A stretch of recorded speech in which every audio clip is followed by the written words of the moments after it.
Hey guys, TKC here and welcome to TheKaijudoChannel's base set review. So basically this is how it's going to work. I'm going to be doing one video for each civilization, meaning there's going to be 5 different videos, and I'm going to be going through every new card in the set and give it a rating from 1 to 5. I'm just simply going to talk about the card and some things that are interesting about it, and then just give it a rating for you guys to take in. So yeah, just wanted to let you know that it's only the new cards, so the cards that have already been out in the battle decks and the dojo is not going to be included in this review because we already went through this in the streams, I guess.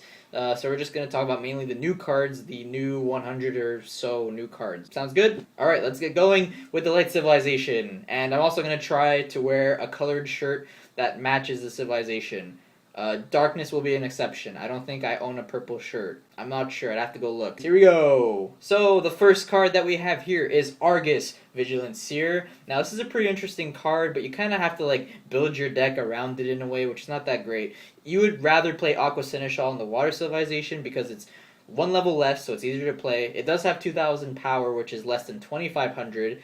But at the same time, you draw no matter what when you attack. With this, you have to banish a creature in battle with this to actually draw a card, and in that case, it's not really too easy to play, and I'd rather play Aqua Seneschal. So this card's going to get a 2 out of 5 because the effect is decent, but you kind of have to build your deck around it. Next, we have Astinos the Cloud Knight. Skyforce Champion, level 6, Vanilla Double Breaker. This fits in right in between King Bullfang and Zagan the Bone Knight. So it's not that bad, it's not that good, but at the same time, take note that this is a Skyforce Champion. That works really well with this card right here, Starlight Strategist.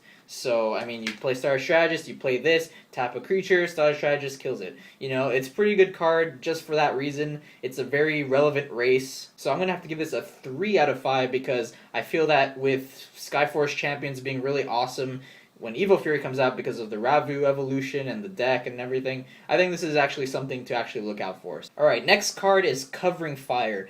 I personally think this is a very underrated card. I still haven't actually made a deck using this card. I can't think of a really good deck that really makes good use of this card except maybe Firelight Rush. It's pretty interesting because it's only level 1. In the original game it was level 3. And this card pretty much lets one of your creatures be unblockable for 1 turn, which is ridiculous. In a rush deck, a Firelight Rush deck, you're at the end of the game, you don't have a way to get rid of that one blocker, you just kind of play that card, Covering Fire, bam, you win. It's pretty awesome that it's only level 1, except for level 3. Instead of level 3, it's pretty good, but I don't know where to put this. I want to say 3 or 3.5, but I'm really not sure. I'm just going to go with 3 for now because I'm not sure how well this card is, but I think this is really average and possibly really good if people actually try to use this card in their decks. Next, we have Current Charger. Yes, we have Total Vizier of Hope returning in its exact form, like in the Duel Masters game. Now, I don't think this card's amazing, but I do feel that this has a really good place in the Rally the Reserves decks. I mean, they're all blockers, and then when you play Rally Reserves, they kind of all become tapped because you're attacking shields. And so by having Current Charger on the field, you assure that you'll be able to protect yourself after your big blocker swing because then they'll all be untapped. However, we are going to be getting Ravvu, the Stormbringer, in the Tornado Generator deck, and there he untaps everything as well. So this card, I mean, it's pretty good, but comparison to that Ravvu card that we're going to be getting, it's, kind of mediocre. So I'm going to put it at maybe 2.5 for now, but once Ravvu comes out, it's probably going to be a 2 or lower. Next, we have Halon, the level 5 5500 vanilla. Oh, sweet! I could get rid of Rumbling Pterosaur with this. Woohoo! I could also get rid of the Hyperspeed Dragon that everyone is going crazy about. Woohoo! It's only a vanilla though, so you're not really getting much out of this card. I don't know. The only real good thing about this card is that it's an enforcer, so it is a somewhat relevant race. So I'm just gonna give this a 1.5, just that little extra 0.5, just because it does have that little bit of extra power, and it's a relevant race. Next we have Jade Monitor. Yes, Senatine Jade Tree, exactly. This easily deserves a 4 out of 5, because this card is actually quite relevant. It's pretty much Preston's mom, aka Florigil Manta, if you don't know yet. And, well, this one could actually attack creatures, which is quite relevant, because, you could tap creatures with, Star Lantern or whatever, or anything really, and you could get rid of it. And Preston's mom kind of just sits there and is this fat fish manta thing. I mean, yeah, manta, not fish.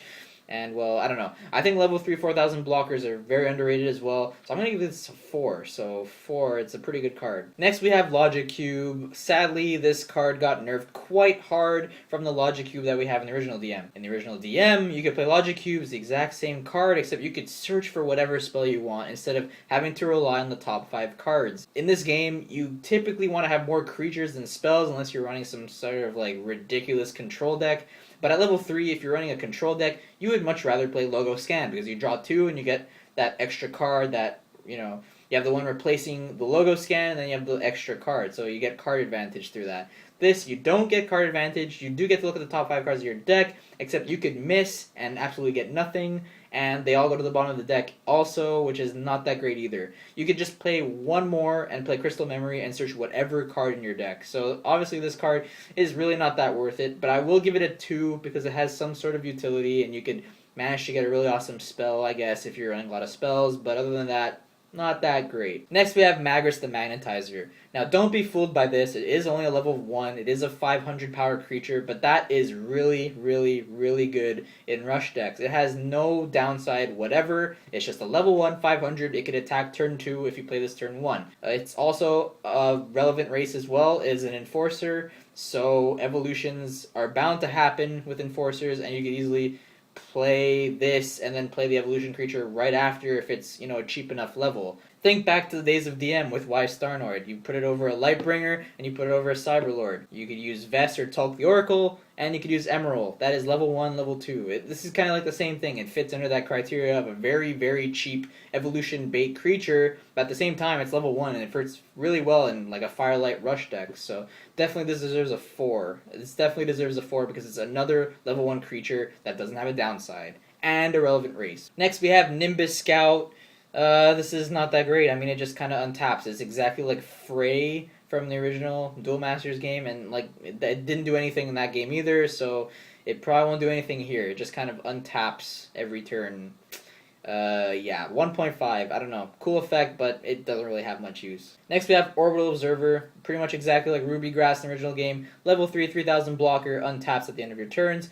I feel this is kind of good, not amazing, but it's still a decent blocker, and you know the untapping thing is actually relevant with blockers because you can actually attack with them and then block the next turn because they untap. So for that, I will give it a 2.5, but I would rather play better level 3 blockers like Star Lantern, Jade Monitor, and Scaradorble of Loom Hollow. Absolutely over this card. Alright, next we have Palladio Patrol Leader.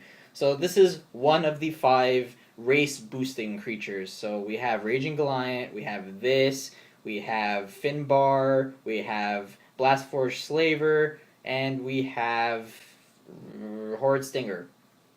So this is one of them. This is Storm Patrol. Storm Patrols are actually quite relevant. I mean, we have Thunder Cruiser, we have all the Keepers. I feel this is a very good card, definitely underrated. So this is going to get a 3 because Storm Patrols are actually quite decent. They have a very nice lineup of cards. Next we have Perimeter Drone. I believe this is a 4/4 vanilla Enforcer. Once again, I mean, relevant race, but other than that, nothing too special because it's just a vanilla creature. So this will get a 1.5 just because of the interesting race, I guess, that could work out when evolutions come out for it. Next we got Portal Tech. This is pretty much the triple covering fire, but this one costs 5 instead of, you know, just 1 for one creature.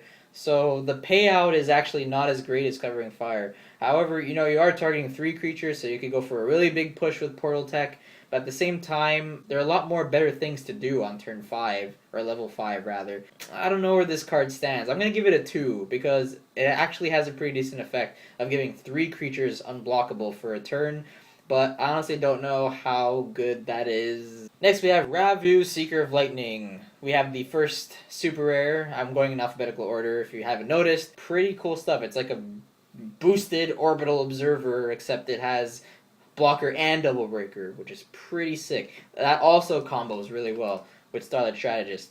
I'm going to keep on talking about Starlight Strategist because it's my preview card and it works so well with all these Skyforce champions, and Ravvu is no exception. I think that's probably one of the best cards to summon after your Starlight Strategist. I don't know, it's just really nice to have an awesome blocker and then enable your Starlight Strategist to go in and tap something and then get rid of it. This will get a 3.5. It could potentially go higher with Evo Fury, but I really don't know. 3.5 is a decent number because it's not like amazing, but it's, you know, a really decent card and it works well in those Starlight Strategist, Skyforce Champion decks, even just in light decks in general. Next we have Radiant the Lawbringer. Now this is also really awesome. Don't mind the vanilla at all because level 7, 9,500 power double breaker. This is the biggest vanilla double breaker that we have in the level 7 section anyway. It beats Deathlagger. And it beats Brave Giant, of course. Duh. But yeah, this is really awesome. Once again, chains really well with Starlight Strategist. You get this big thing, and it enables Starlight Strategist. Like, there's so many awesome combos with Starlight Strategist. And, I mean, that's not the only reason why this card's good, but just the fact that it's the biggest vanilla, it's pretty awesome. I mean, like, Boltail can't get rid of this. And it's a Skyforce champion, which is relevant. So this deserves a 3. Now we have a pretty awesome card here, Rally the Reserves. This is pretty much Diamond Cutter in the original game, enabling all of your cards that can't attack normally to attack for one turn. So basically all your blockers that can't attack shields, well now they can. And it costs 5 to actually play it, so it is quite steep, but I mean you could easily make a deck based around Rally the Reserves. You could make just a mono light deck or a light water deck, which works really well. And you just kind of play a bunch of blockers, and they can't really deal with that unless they play the Crimson Wyvern card that destroys all blockers, well, enemy blockers, so you're kind of screwed if they play that. But however, if you don't, you'll just have a constant stream of blockers, and then bam, Rally the Reserves, and you're just going in for shields with all your big things. And if you have Current Charger on the field, like I mentioned before, you pretty much untap all of those after you do that, and then they just can't do anything about it. So Rally Reserves is really cool because that Diamond Cutter deck is, you know, quite interesting and fun to play. So that easily deserves a 3. I wouldn't give it higher than a 3 because it's more of like a really fun card, but at the same time it's, you know, pretty good, but not like really awesome that brings it up to the 4 level. Whew! Next we have Razor Pine Tree, and this is going to be the first card to get a 1. This card is just terrible. It's, like, what are you going to do with this card? It has no power to actually make good use of this card. And when it blocks, untap it. But if you're going to block with that, it's probably not going to live. I mean, it really is not going to live. And why this is a rare, I have absolutely no idea, but this is one of those cards that you just really want to avoid. Don't play this card unless you find some really awesome strategy with it, which I doubt you can do, but if you can do, good for you, but this deserves a 1. And a thumbs down. Make it 2. I don't like this card, sorry. Alright, next card is the last super rare. This card is Sasha Channeler of Light. It's probably the worst super rare out of the 3 light super rares, but not by much. It's an interesting effect. I mean, you get to pretty much take 2 tap creatures and put them at the bottom of your opponent's deck. That's actually a really big advantage. But the odds of them having 2 tap creatures is, you know, I wouldn't say slim, but not too common. At the same time, it is level 9, so 9 turns in, they could potentially have 2 tap, which is pretty cool. And what's really awesome is that if you get a Stormspark Blast last turn in your shields, which would be kind of lucky, but that would work really well with this. I don't know what to say about this. I mean, I personally would rather play Morna, the Morna promo at level 9, because you're absolutely guaranteed to banish 2. At least I think you're pretty much guaranteed. It's 4,000 or less. It's a double Tatsir on the Unchained, and you know, you're pretty much almost certain that they'll have 2 creatures with 4,000 or less, and then you could play that, bam, get rid of them, and you get advantage off of that. So I'm going to put this at 2.5 because the effect could actually happen, and it could happen quite often if we get more, you know, tap abilities that happen on your opponent's turn. Next we have Seer Serpent, which is pretty much a really nerfed hardcore Rayla from the original game. Rayla was a level 5 that let you search any spell in your deck when you summon it. This one restricted to getting only a light spell. So the only cards you could really want with this is, of course, Stormspark Blast, and if you're playing a Rally the Reserves deck, well, you could get Rally the Reserves as well.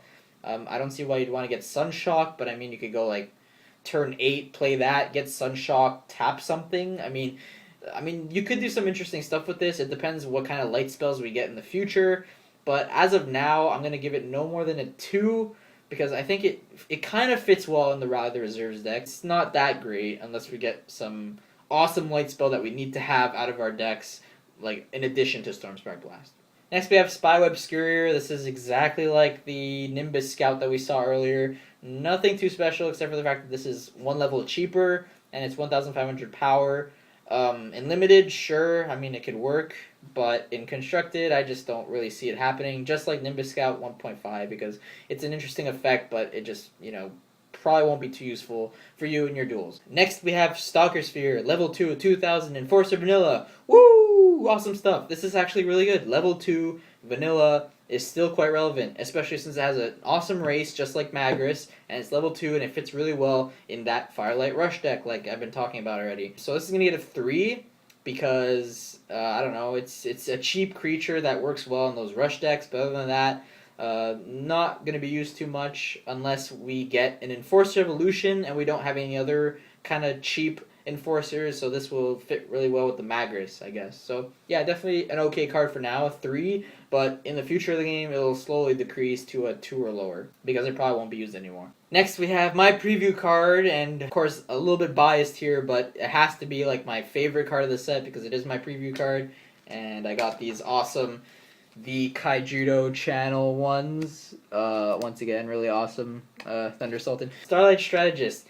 This card is awesome. Really, really awesome. I actually didn't know when I first read it that when you play the Starlight Strategist yourself, just the Starlight Strategist, the effect works because it's this and your other Skyforce champions. So just playing this is pretty much like a Blinder Beetle, but a 6,000 power Blinder Beetle. That is nothing to laugh at. And, I mean, it's kind of like Chainlash Tatsura in that way, but this, like, actually taps them. And then if you're playing a Skyforce champion deck that kind of, focuses around this card, you can just keep on playing Skyforce champions for days, and you're going to be tapping cards for free. It's a tapping engine.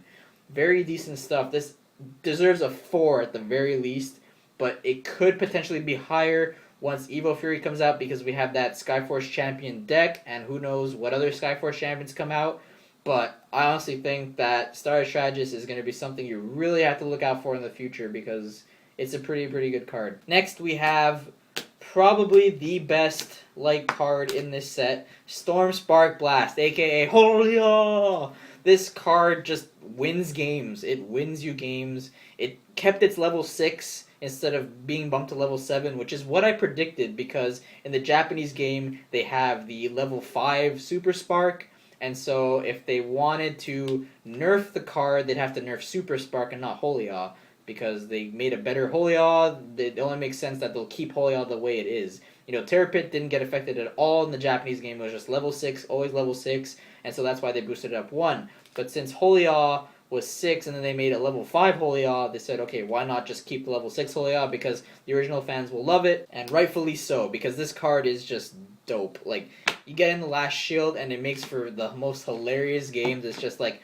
okay, here we go, I'm going for the win. Here we go. Second to last creature attacks.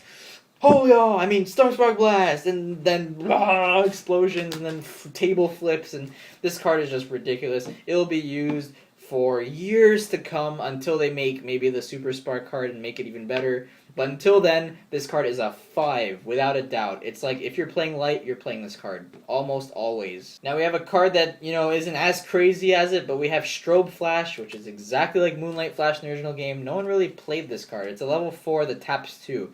It's, pretty decent, but at the same time, like, Storm Spark Blast. You just play Storm Spark Blast. It's just so much better. 2 more, Shield Blast, tap everything rather than just tapping 2. So for that, the tapping's very nice, so I'm going to give it a 2 out of 5. But other than that, I'd rather just play Storm Spark Blast. That's all you really need. Maybe these as well, the Strategist. Alright, we're coming down the stretch. We're almost done here. We got Thunder Cruiser next. La Giga, exactly. It's a Storm Patrol. Awesome stuff. And this will get a 3.5, at least 3.5. It's a very cheap card that it's a cheap blocker. It's very awesome. I believe it is the only level 1 blocker right now. Oh no, Magrus. Sorry, I lied.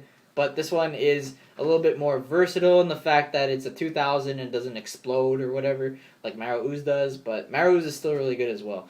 But yeah, Thunder Cruiser will get a 3.5 for being a cheap blocker that could be used in any deck using light pretty much. And the last card of base set is Earth the Overlord. I actually personally really like this. It's pretty much a Storm Spark Blast sitting in a creature, but kind of a little bit nerfed. This one taps all creatures that don't have blockers, so they're going to leave their blockers untapped.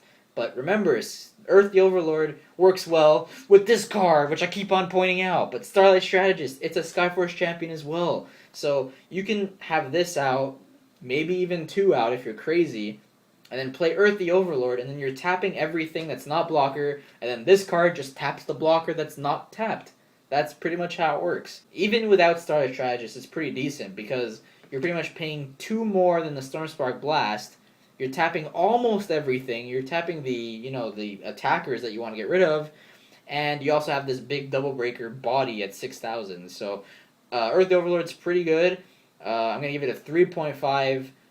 Maybe even a 4, like I said, if Skyforce Champions go crazy in Evo Fury. Also, bonus, we're also going to show off Flare Inhibitor, which is the light promo in Kaijudo League. It's like Raza Vega from the original game, cut in half. If it gets banished, you get put in a shield. But what most of you guys are thinking, I'm not sure if most of you are, but whatever, like you could think, oh, you almost have infinite shields because this keeps on coming back and you play it again, whatever. But remember, they could choose which shield to attack. When you put that in your shields, you don't mix them up. You have to identify which one is the Flare Inhibitor. So they could save that for last, and then they just go, okay, hit that shield, that shield, that shield, that shield. And then when they're going for game, well, it's like, okay, I'll hit the Flare Inhibitor, which is not a shield blast, and then go for game because they can't play it on your turn.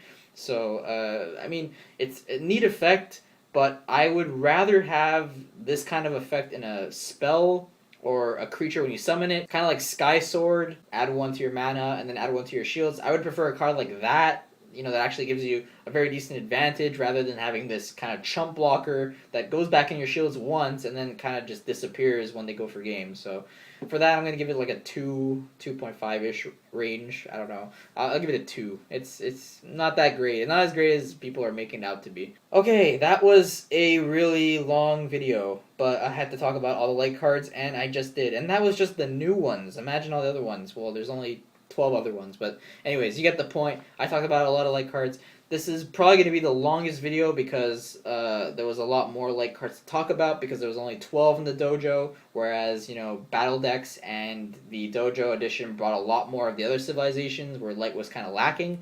So that's why there was a lot more extra light cards to talk about. So the next video is going to be the water civilization, and there's going to be obviously a lot less creatures and spells to talk about in there because they had a lot of water stuff in the previous 2 editions or sets or whatever. So yeah, hope you enjoyed Light Civilization. Stay tuned for the Water Civilization tomorrow, and then all the other ones are going to be coming out the days after. Alright guys, TKC here, done with the Light Civilization. Stay tuned for Water Civilization tomorrow. See you later guys.